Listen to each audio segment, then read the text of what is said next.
भरपूर स्वागत है। और मैं आज आपके लिए दिल्ली पुलिस के लिए जो एग्जाम हमारा अब होने वाले फिलहाल उसके लिए यह आपकी क्लास मोस्ट इंपोर्टेंट होने वाली है, क्योंकि इसमें जो क्वेश्चन आपके आने वाले हैं वे सारे जो हमारी दिल्ली पुलिस में आपसे पहले पूछे गए हैं या जो प्रैक्टिस सेट है वहां से उठाए हुए हैं। और आशा होगी कि जो आपकी जो परीक्षा होगी उसमें भी ये क्वेश्चन जरूर पूछे जाए। ठीक है, चलो देखते हैं क्वेश्चन। जैसे हमारा पहला क्वेश्चन है प्रॉफिट एंड लॉस का। प्रॉफिट एंड लॉस से मतलब छोटे छोटे पहले शुरू में 2-3 वीडियो तो नॉर्मल क्वेश्चन कराएंगे, और अगर आपका सपोर्ट रहेगा, आप मतलब पूरी सपोर्ट करोगे तो अपने दोस्त के पास शेयर करो, कमेंट ज़्यादा से ज़्यादा कमेंट करोगे तो हम कोशिश करेंगे आपके लिए बेस्ट से बेस्ट क्लास आपके लिए सामने यूट्यूब पर लाने की। तो जो हमारा जो फर्स्ट क्वेश्चन है, एक वस्तु जो दी है, एक वस्तु है 20% के लाभ पर 300 रुपये में बेची गई, यानी कि 20% का लाभ ले लिया और 300 रुपये में बेच दी। जो क्रय मूल्य नहीं इसका ये क्या है हमारा विक्रय मूल्य, यानी कि हमने बेच दी। फिर कह रहा है यदि वह 235 रुपये में बेची जाती, अब वो कितने में बेची गई थी 300, लेकिन उसने बोला यदि वह 335 रुपये में बेची जाती तो वस्तु पर हानि होती, क्योंकि जब इतने बेची गई तो हो गया, अगर हम कम में बेचते तो क्या होगा हमारा, इसका क्या हुआ होगा, तो हानि होगी ना जब हम कम में बेचेंगे। तो अब इसका पूछा है कि इसकी हानि प्रतिशत पूछ रहा, जो हानि हमारी होनी थी इतने रुपए में बेचने के बाद, तो वो हानि अब देखेंगे हम किस तरह से आएंगी। सबसे पहले हमें क्या करना है, लाभ निकाल लेना है किसका, विक्रय मूल्य का। और आपको पता ही होगा क्योंकि आप दिल्ली पुलिस की तैयारी कर रहे हो तो आप छोटी छोटी चीजों का आपको नॉलेज होगा ही। अगर हम विक्रय मूल्य निकालते हैं और हमें लाभ दिया है तो हम उस क्वेश्चन को या लाभ किस तरह से निकालते हैं। तो कितना है 300 गुना 100 अपॉन में लाभ कितना है 20, लाभ दिया 20% और 100 में ऐड कर देंगे तो 120 हो जाएगा, क्योंकि हमें लाभ निकालना है इसका फिलहाल। तो इससे ये खत्म हो गया। 12 से मैं इसे काट दे रहा हूं तो कितने कटेगा, 12 दूनी 24 और 12 पंजे 60, यानी कि 250। अब ये 250 क्या आया है, 250 ये यहाँ का विक्रय मूल्य निकल गया है, वो विक्रय नहीं क्रय मूल्य,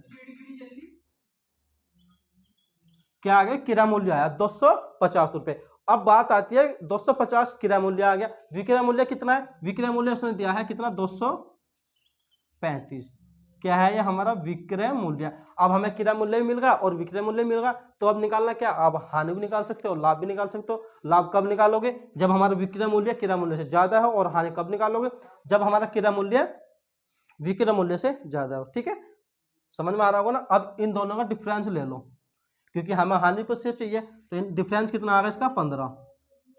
अब इसका विक्रय मूल्य कितना, विक्रय नहीं सॉरी क्रय मूल्य निकालना है ना, तो कितना 250 और गुना में 100, ये जीरो से ये जीरो खत्म, 5 दिया 15, 5 पंजे 25 और इस 5 से कितने बार कटेगा 2 बार, तो 3 दूनी 6, तो 6 रुपए की हमें हानि होगी। ठीक है, अगर हम इसकी जगह या 300 रुपये की ना बेचते हुए 235 रुपये में बेच रहे तो हमें 6% की फिर क्या होगी, हानि होगी। ठीक है, बने रहो ऐसे ही। देखते हैं नेक्स्ट क्वेश्चन।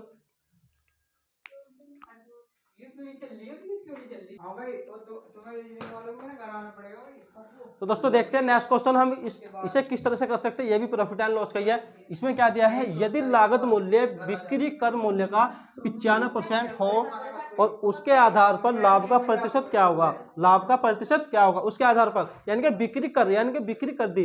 अब क्या मान सकते हो आप, जैसे कि इसमें मुझे विक्रय मूल्य मानना होगा,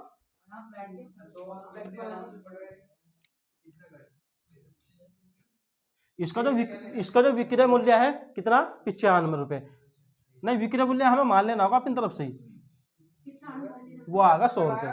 ठीक है, विक्रय मूल्य हमारा क्या होगा, अब इसका जो क्रय मूल्य आएगा निकल के, क्रय मूल्य अगर मैं 100 का 95% निकाल दूं तो 95 आएगा। इसका जो क्रय मूल्य आया हमारा 95 आ गया। अब इसका क्या निकालना है, इसके आधार पर लाभ का प्रतिशत। अब जब हमने 95 रुपए की वस्तु ली थी, 100 में बेच दी, तो कितने का हुआ 5 का। थोड़े चुप हो जाए यार, चुप हो जा। ठीक है, बटे क्रय मूल्य, क्रय मूल्य कितना 95, और प्रतिशत निकालने के लिए 100 तो लगाते ही, वो आपको पता ही होगा। ठीक है, अब इससे कितनी बार कट गया हमारा 19 बार, और 19 से मैं इसे डिवाइड करता हूं तो 19 पंजे 95.26, इसके आसपास प्रतिशत का जो हमारा राइट आंसर आ जाएगा। ठीक है, आशा करता हूं आपको अच्छी समझ में आ रहा होगा। तो देखते हैं नेक्स्ट क्वेश्चन।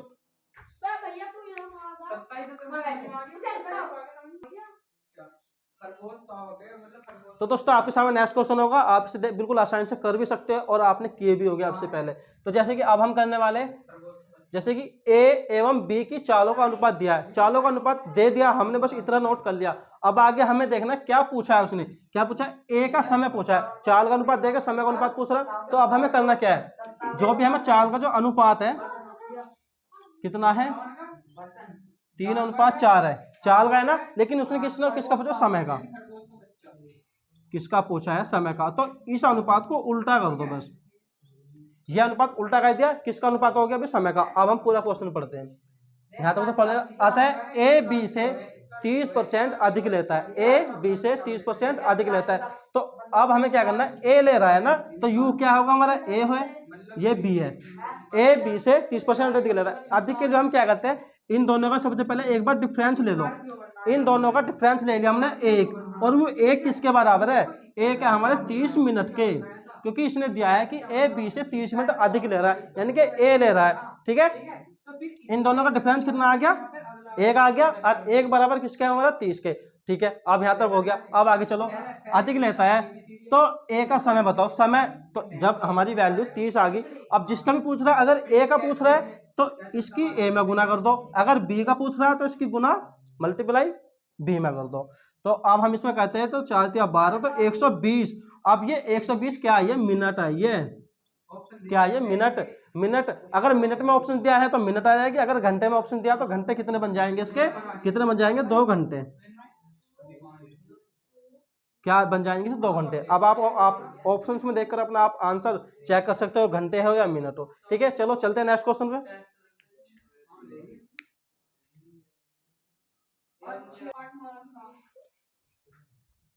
तो दोस्तों एग्जाम में आपने ये क्वेश्चन काफी बार देखा होगा और देखा होगा और आप पे आता भी होगा, लेकिन आप कुछ स्टूडेंट ऐसे होंगे जो मेरी वीडियो देख रहे होंगे, लेकिन वे किस तरह करते होंगे, जैसे कि 4 आदमी है या 7 औरतें, 4 आदमियों को या तो आप औरतों में कन्वर्ट करोगे या फिर औरतों को पुरुषों में कन्वर्ट करोगे, लेकिन आप आज इस वीडियो को देखने के बाद ना तो औरत कन्वर्ट करने की जरूरत है ना ही औरत, ठीक है। हम किस तरह से करेंगे, सबसे पहले क्वेश्चन पढ़ देते हैं। 4 आदमी या 7 औरतें एक काम को 60 दिन में करते हैं।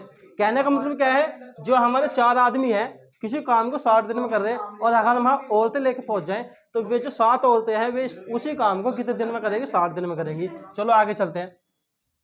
और 8 आदमी और 7 औरतें इस काम को कितने दिन में करेंगे, जो काम 4 आदमी और 7 औरतें कर रहे थे, वही काम 8 आदमी और 7 औरतें उस काम को कितने दिन में करेंगे। तो इस क्वेश्चन को करने के लिए हम सबसे पहले क्या करते हैं, सबसे ऊपर की जो हेडिंग है क्या है, 4 गुना 7 और गुना 60, ये जो ऊपर है उसका ऊपर में ही लिख लो, है ना, गुना में वो भी।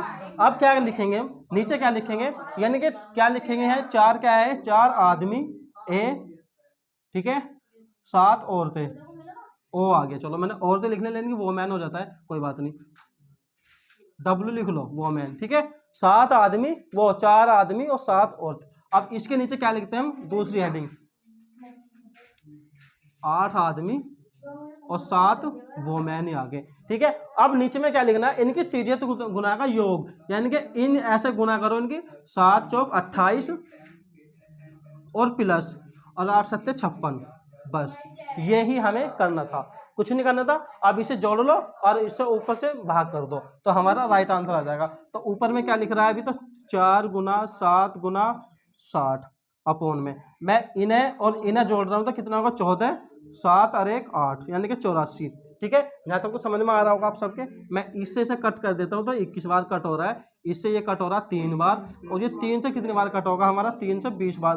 तो 20 दिन में वो कार्य हमारा पूर्ण हो जाएगा, अगर उस काम को कौन कौन कर रहे हैं, 8 आदमी या 7 औरतें, तो वो कितने दिन में पूरा हो जाएगा, 20 दिन में हो जाएगा, ठीक है। चलो मिलते हैं नेक्स्ट क्वेश्चन में। तो दोस्तों आपके इसके ऊपर नेक्स्ट क्वेश्चन होगा, इसे आप देख सकते हो किस तरह से हम कर सकते हैं। और ये क्वेश्चन आपने बहुत बार किया होगा, लेकिन ये मतलब दिल्ली पुलिस में या मतलब यूपी पुलिस में जरूर हमारे क्वेश्चन पूछा जाता है। तो क्या है, 1 से 100 तक की सभी सम, हमें बस ये देख लेना क्या पूछा है, सम संख्या। अगर सम पूछा है तो n बराबर हमारा क्या होता है, लास्ट वाली संख्या, n बराबर क्या होता है, लास्ट वाली संख्या। तो हमारे से निकालने का हमारे रूल्स क्या है, वो n/2 प्लस का 1, ये हमारा सम संख्याओं का औसत निकालने के लिए हम इसे इस फॉर्मूले को यूज करते हैं। ठीक है।